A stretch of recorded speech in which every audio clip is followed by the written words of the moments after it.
The reason I liked studying Ephesians as a whole was twofold. First of all, we studied it verse by verse and chapter by chapter. And for the first time in forever, I kind of surrendered and was able to ask God to use me in a season of life that I'm in. Specifically, I learned that I have a purpose. Secondly, I learned God's will for my life. And then also, I learned who I am in Christ. And it has given me a lot of confidence. And I've been super surprised at the amount of opportunities that I've had to show Christ and be a light to others through work and friends and even in my own home. So I just want to say this, that if there is anyone in here and you don't know that you are a part of the family of God, you've never put your faith and trust in Jesus Christ, I want you to know that you are accepted, you are loved, you are adored, you are valued. We would gladly welcome you in to the family of God. And if that's you, I want you to know that you could receive not only salvation, but you can receive a brand new family today. And we would gladly love you and accept you and welcome you in to this place.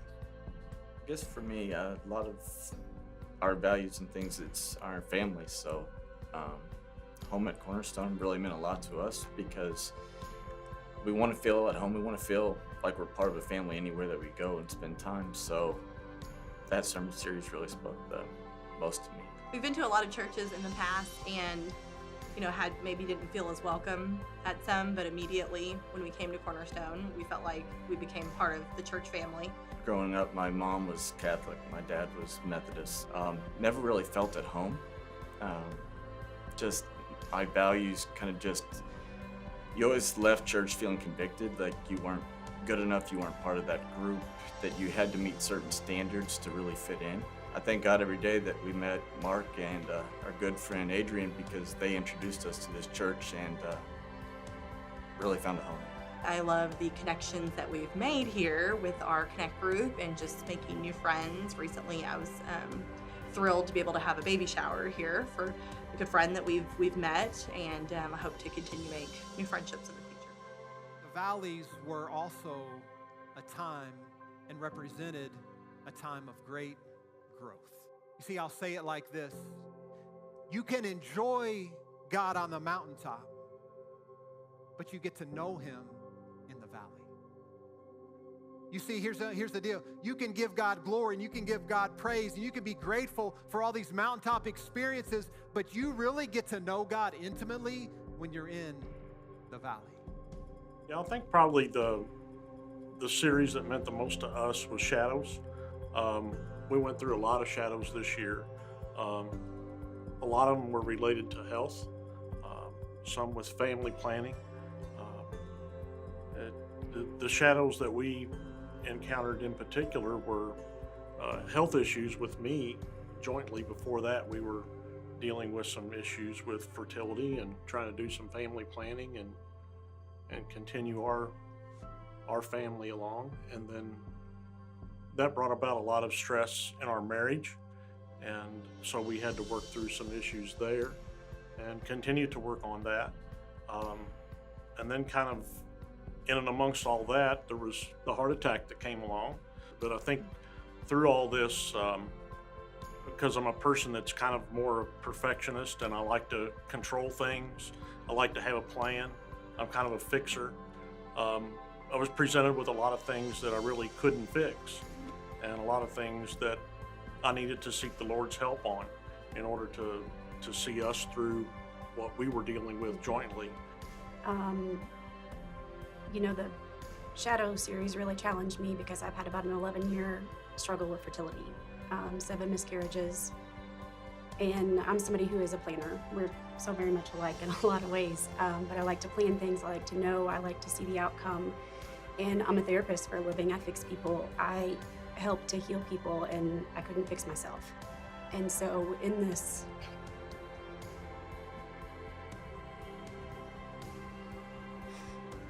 God has really had to work with me on trusting him. That my plan, whatever plan I have, it's not his schedule. It may not be his agenda. And it's really hard to kind of give up that control and allow God to work in your life. I've learned so much about his love through this process. After one of the miscarriages, my mom said something that was really kind of profound. You know, she said, Pady, I love you. I wish I were there to hold you every day. I cry for you. You're my baby.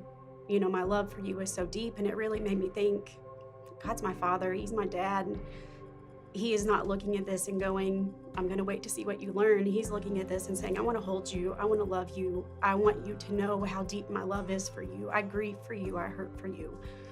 And so that has been something that, you know, as we went on to have marriage issues because of this stress, and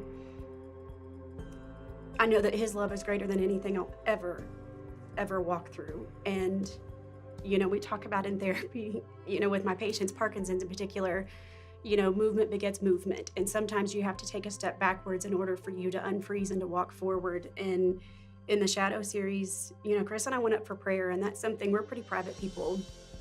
And so to walk up in front of everybody and say, Pastor Shannock, our marriage is in trouble.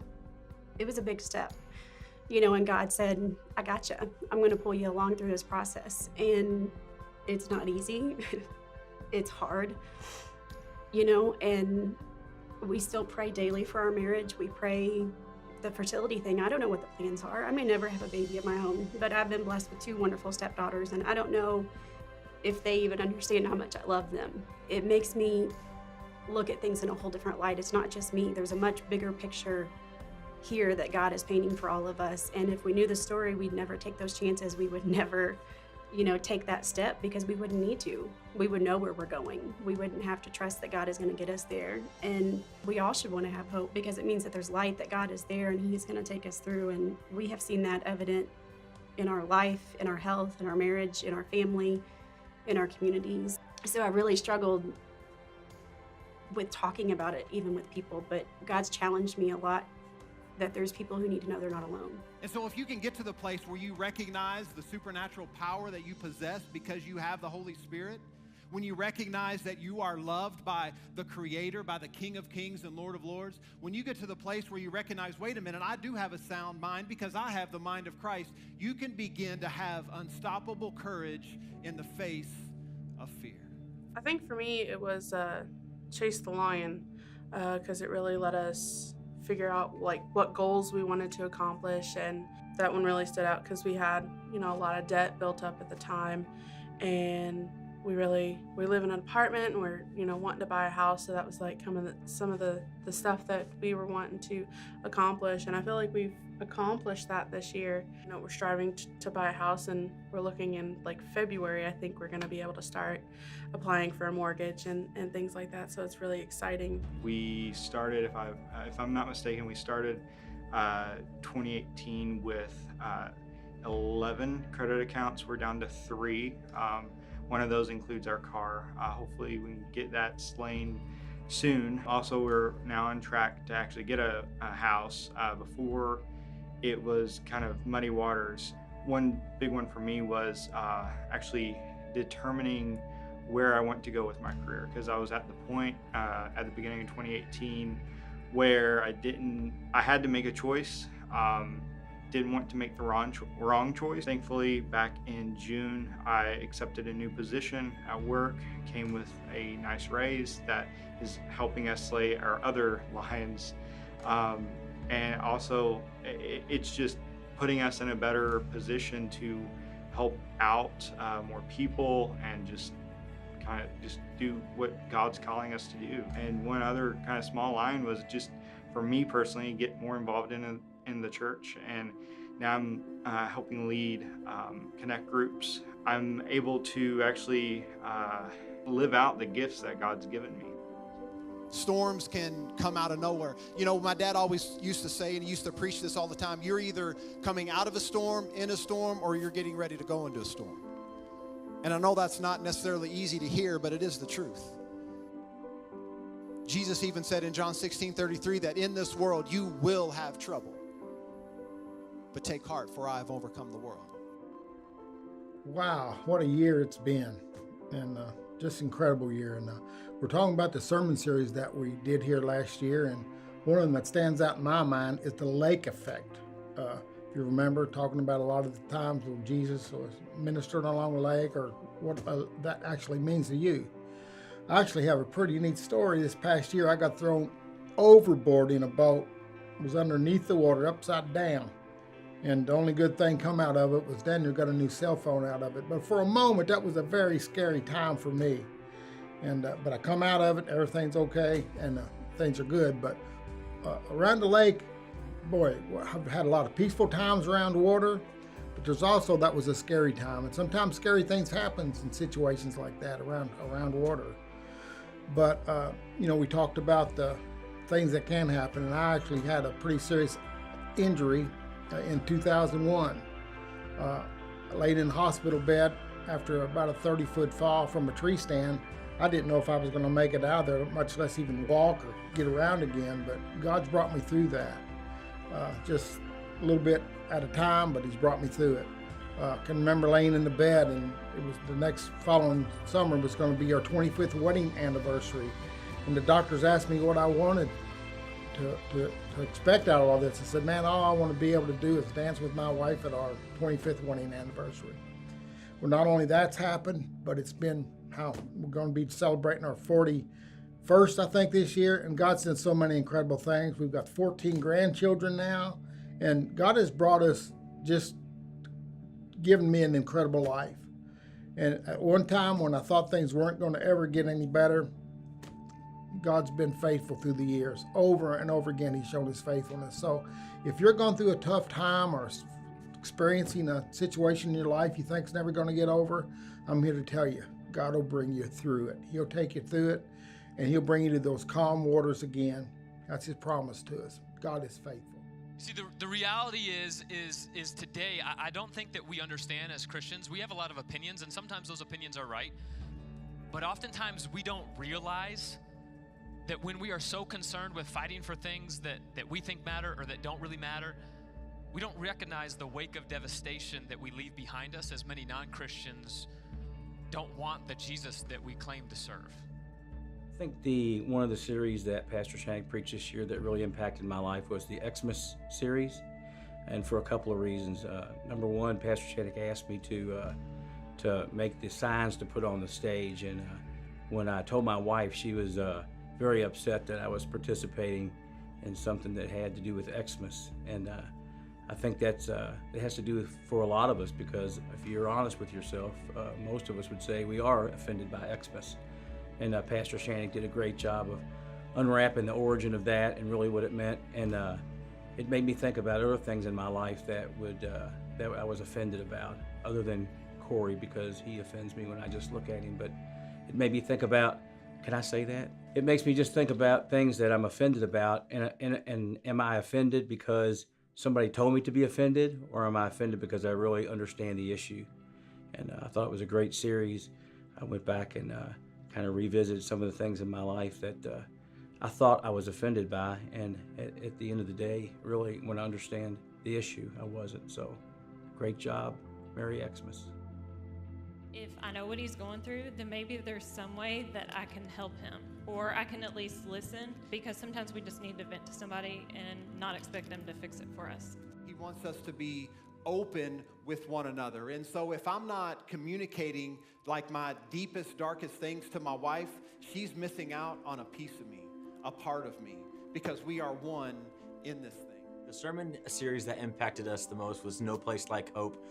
We were engaged during this time, getting ready to be married in just a few months. And this sermon series really set our marriage up for success, and it put hope into our marriage before it even began. No Place Like Hope was really beneficial to go through those that sermon series before our marriage, because I think we had a lot of conversations about what our expectations were for marriage and what we wanted, but I think this helped us talk about it even more and be even more prepared, and has just really been a blessing. We've been able to talk. We're really good at talking about things that might have been harder to talk about had we not gone through that sermon series. So I'm thankful for that, and just really happy. We feel so much more blessed and well prepared for our marriage going through a sermon series like that. If you looked at your life, just say in 2018, just the last 8 months, if Jesus were to hang out with you, if he actually were able to see all the things that you actually did with your life, would he be amazed at your lack of faith, or would he be amazed at your great faith? Well, I remember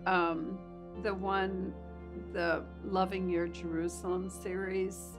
It touched my heart and stirred my heart so that I knew I had to go to my son, my oldest son, and ask him to forgive me for something that I had done many years ago. He and his wife were married in 1994. And my husband and I chose not to attend the wedding.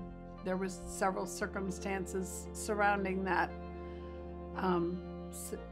wedding that we were not comfortable with, and it's just where we were at the time.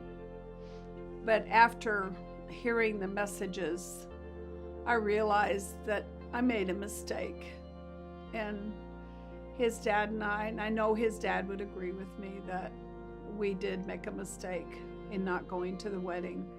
And so I called my son and I said, Philip, I said, I've got something to say to you that's long overdue. I love you and I'm so sorry that I didn't go to your wedding.